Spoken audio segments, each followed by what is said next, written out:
why is advaita and Bhagavan's path called the straight path?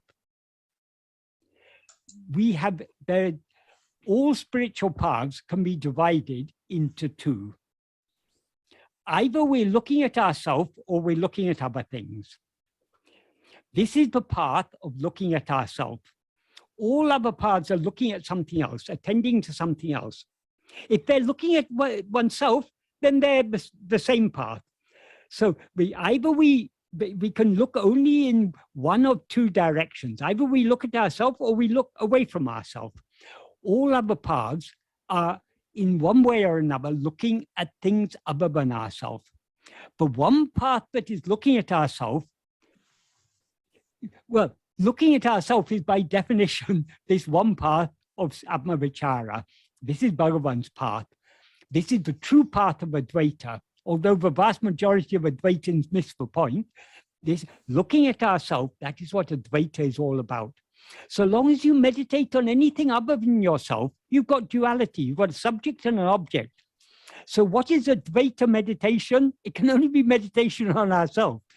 So long as you meditate on anything other than ourselves, you've got two there. So the true path of Advaita is this path of, this is the true nididhyasana, the true deep contemplation, contemplation on ourselves alone. And why is it the straight path? Because what is our aim? Our aim is to know ourselves. Our aim is to see ourselves. What is the straight path to see ourselves? Look at ourselves. What is the straight way to look, to see the sun? You have to look at it. You have to turn and look. People sometimes talk about what is the method of self-investigation or what is the technique. Technique and method are not really appropriate. What is the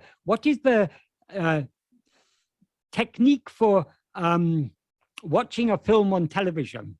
You have to just look at it. That's the technique. So if you want to see anything, you have to look at it.